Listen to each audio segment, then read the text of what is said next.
सुस्वागतम. सुगम लर्निंग या यूट्यूब चॅनलमध्ये आपले सर्वांचे मनपूर्वक स्वागत.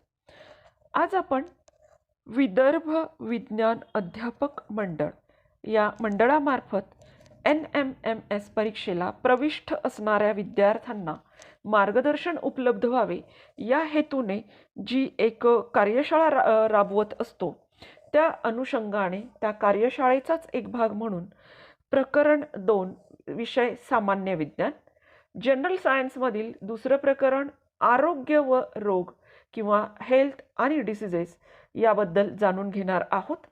त्यासाठी आपण सुरुवातीला प्रकरणातील महत्त्वाच्या मुद्द्यांचा आढावा घेणार आहोत आणि त्यानंतर त्या प्रकरणावर आधारित NMMS परीक्षेला विचारले जाऊ शकणारे किंवा संभाव्य महत्त्वाचे वस्तुनिष्ठ प्रश्न यांचा देखील अभ्यास करणार आहोत.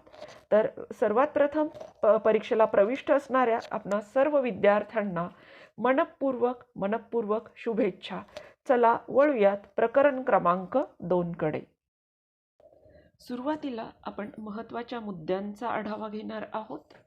त्यात सर्वात प्रथम आरोग्य. आरोग्य म्हणजे नुसता रोगाचा अभाव नव्हे, तर आरोग्य म्हणजे शारीरिक, मानसिक आणि सामाजिक दृष्ट्या पूर्णतः सुदृढ असण्याची स्थिती. मग रोग म्हणजे काय जाणून घेऊयात. तर रोग म्हणजे शरीर क्रियात्मक किंवा मानसशास्त्रीयरित्या शरीरातील महत्त्वाच्या जैविक कार्यामध्ये अडथळा आणणारी स्थिती म्हणजे रोग होय. रोगांचे विविध प्रकार आहेत. त्यात क्रमांक 1 कालावधीनुसार पडणारे प्रकार आणि क्रमांक 2 कारणांनुसार पडणारे प्रकार. तर कारणांनुसार जे प्रकार पडतात त्याच्यामध्ये महत्त्वाची एक बाब आहे ती म्हणजे अनुवंशिक रोग किंवा हेरिडिटरी डिसीजेस. त्याचं उदाहरण आहे डाऊन संलक्षण किंवा डाऊन्स सिंड्रोम. आणि दुसरा जो प्रकार आहे उपार्जित रोग, ॲक्वायर्ड डिसीजेस, त्याचे पुन्हा 2 प्रकार आहेत. संसर्गजन्य म्हणजेच इन्फेक्शियस डिसीजेस आणि दुसरा असंसर्गजन्य रोग म्हणजेच नॉन इन्फेक्शियस डिसीजेस.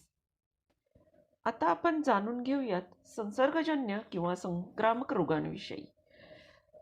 जे रोग दूषित हवा, पाणी, अन्न किंवा वाहकांमार्फत पसरतात त्यांना संसर्गजन्य किंवा संक्रामक रोग असे म्हणतात. Infectious diseases spread through contaminated air, water, food or vectors such as insects and other animals. त्याचे जे प्रकार आहेत त्यातला पहिला प्रकार म्हणजे बॅक्टेरियल डिसीजेस किंवा जीवाणूजन्य रोग म्हणजेच जीवाणूंमुळे होणारे रोग. त्याची उदाहरणे आहेत क्षय, अतिसार, पटकी, विषमज्वर.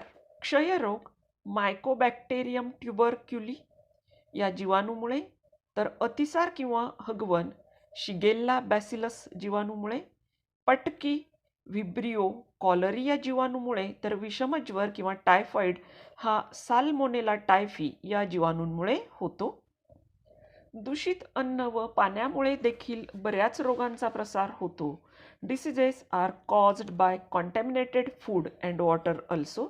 द नेम्स आर अतिसार किंवा हगवण म्हणजेच डायरिया, पटकी म्हणजेच कॉलरा आणि विषमज्वर किंवा टायफॉइड.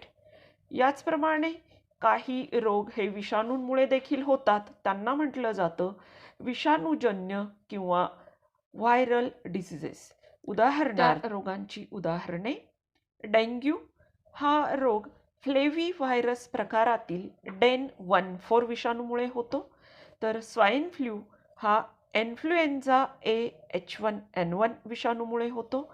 एड्स हा रोग HIV विषाणूमुळे होतो, तर कावीळ हा रोग म्हणजेच हिपॅटिटिस हा रोग ABCDE या विषाणूंच्या प्रकारांमुळे होतो. आता जाणून घेऊयात वाहकांमुळे होणाऱ्या रोगांबद्दल. काही रोग विशिष्ट प्रकारच्या वाहकांमुळे कीटक किंवा प्राण्यांमुळे होतात. त्यापैकी पहिलं आहे डेंग्यू. हा रोग एका डासामुळे त्याचा प्रसार होतो. त्या डासाचं नाव आहे एडिस इजिप्ती.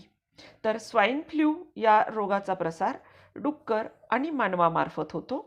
मलेरिया म्हणजेच हिवतापाचा प्रसार ॲनाफिलिस डासाच्या मादीकडून होतो.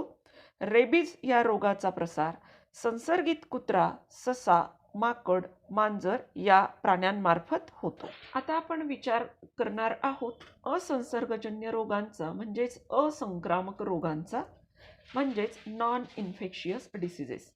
त्याचं पहिलं उदाहरण आहे कॅन्सर किंवा कर्करोग. पेशींच्या अनियंत्रित व अपसामान्य वाढीला कर्करोग असे म्हणतात. तर कर्करोग होत असताना जो पेशी समूह किंवा जी गाठ तयार होते त्याला दुर्दम्य अर्बुद असे म्हणतात.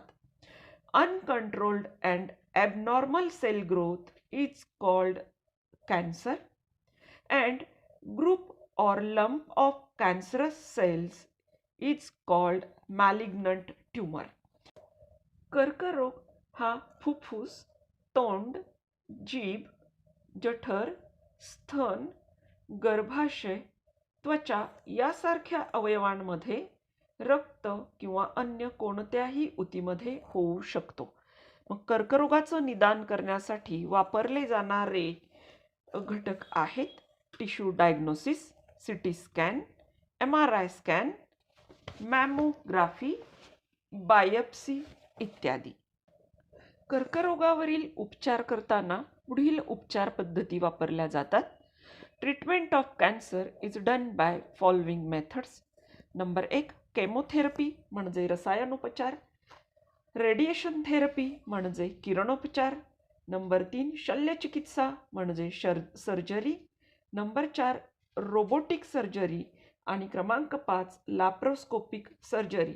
यापैकी रोबोटिक सर्जरी आणि लॅप्रोस्कोपिक सर्जरी हे आधुनिक उपचार तंत्रज्ञान पद्धती आहेत. दुसरा असंक्रामक रोग आपण विचारात घेतो आहोत. त्याचं नाव आहे मधुमेह म्हणजेच डायबेटीज.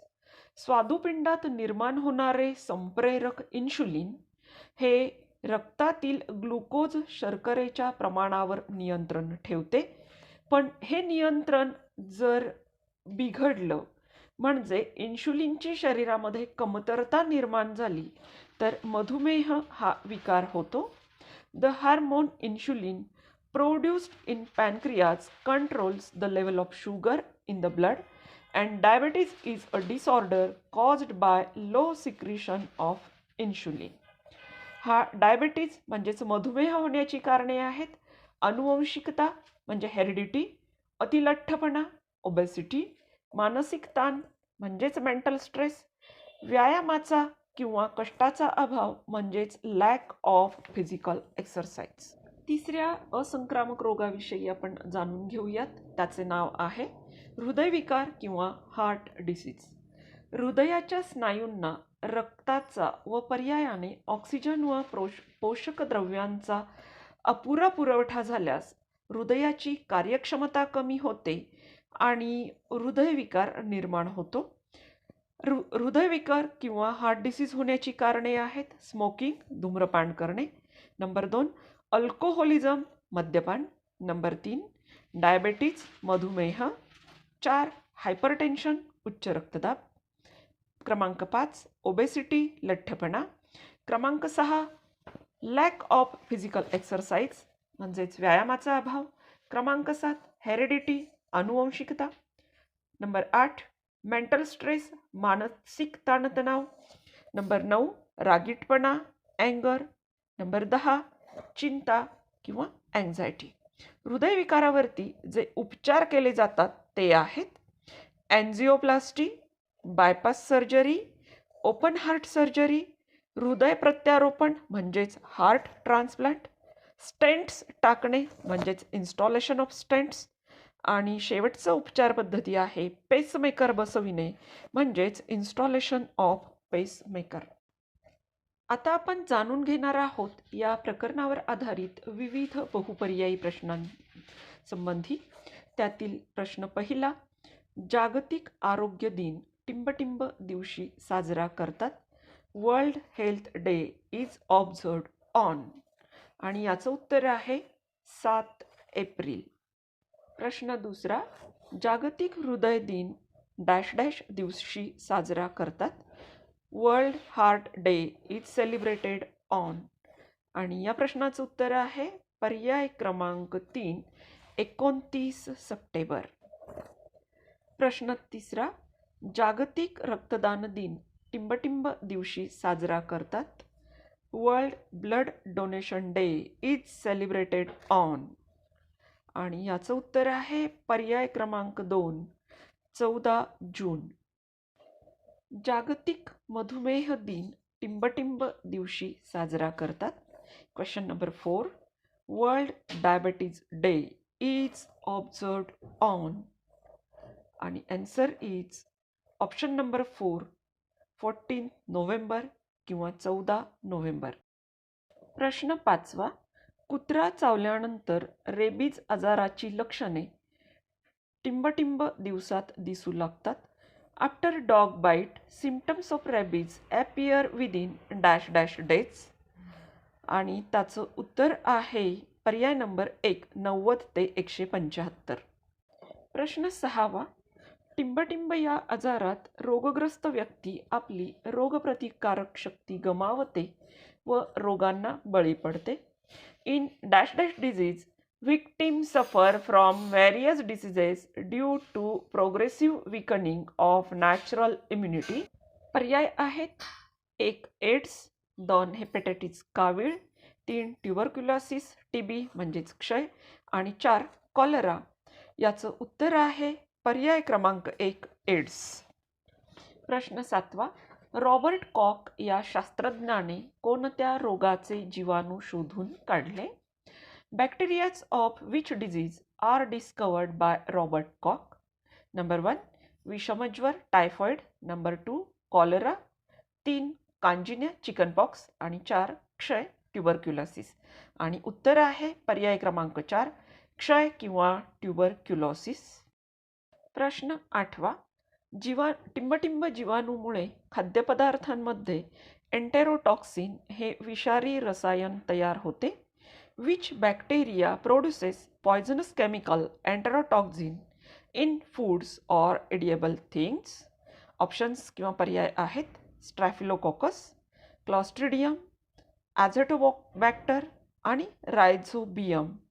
यापैकी खाद्यपदार्थांमध्ये विषारी रसायन तयार करणारे सूक्ष्मजीव आहेत, जीवाणू आहेत. पर्याय नंबर 1 स्ट्रॅफिलोकोकस. प्रश्न 9वा, जागतिक आरोग्य संघटनेतर्फे कोणत्या रोगाच्या निर्मूलनासाठी डॉट केंद्रे काढलेली आहेत. For the eradication of dash dash disease WHO has opened DOT centres. Option number 1 cholera, 2 polio, 3 क्षय मीन्स TB अँड 4 रेबीज. आणि या प्रश्नाचं उत्तर आहे डॉट सेंटर्स काढणे ज्या आजारासाठी काढलेले आहेत त्या आजाराचं नाव ऑप्शन नंबर 2 क्षय, TB किंवा ट्युबरक्युलोसिस. प्रश्न 10वा, डॅश डॅश हा रोग रोग्याच्या शरीरातील जंतूंच्या स्पर्शावाटे निरोगी व्यक्तीमध्ये प्रादुर्भाव होऊन होतो. Dash dash disease is spread due to physical contact of a diseased person with a healthy person. आणि याचं उत्तर आहे पर्याय नंबर 1 इसब किंवा एक्झिमा. प्रश्न 11, कोणत्या रोगामुळे उत्पन्न झालेली प्रतिकारशक्ती जन्मभर टिकते. The immunity created by which disease retains for the life time.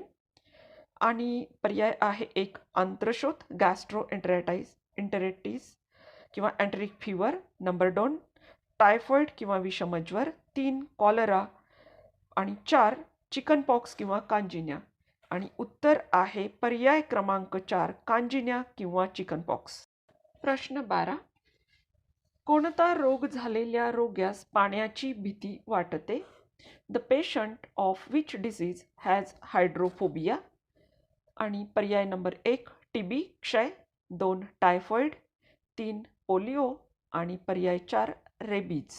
यापैकी रेबीज रोग्यास पाण्याची भीती वाटते आणि म्हणून उत्तर आहे पर्याय क्रमांक 4 रेबीज किंवा रेबीज. प्रश्न 13. BCG लस डॅश डॅश रोगासाठी प्रतिबंधक उपाय म्हणून दिली जाते. On dash dash disease BCG vaccine is used as a preventive vaccine or preventive medicine. Option number 1 tuberculosis म्हणजे क्षय, नंबर 2 कॉलरा पटकी, नंबर 3 पोलिओ, 4 रेबीज. आणि उत्तर आहे पर्याय नंबर 1 ट्युबरक्युलोसिस, TB किंवा क्षय. प्रश्न 14. हवाबंद डब्यातील खाद्यपदार्थांच्या वापराची मुदत संपली की डॅश डॅश जीवाणू त्यामध्ये वाढण्याची शक्यता असते. After the expiry of food contains in airtight containers may develop dash dash bacteria. Option 1 penicillium, number 2 streptomyces, 3 clostridium, 4 azotobacter. आणि इथे जे जीवाणू खाद्यपदार्थांच्या हवाबंद डब्यात वाढतात त्यांचं नाव आहे ऑप्शन नंबर 2 स्ट्रेप्टोमायसिस. प्रश्न 15. एड्स रोगाचे निदान करण्यासाठी कोणती चाचणी केली जाते? For proper diagnosis of AIDS disease which blood test is done? Number 1 HCG, number 2 Widal, number 3 ELISA, number 4 CBC. आणि या ठिकाणी प्रश्नाचं उत्तर आहे option number 3 ELISA, ELISA, Elisa.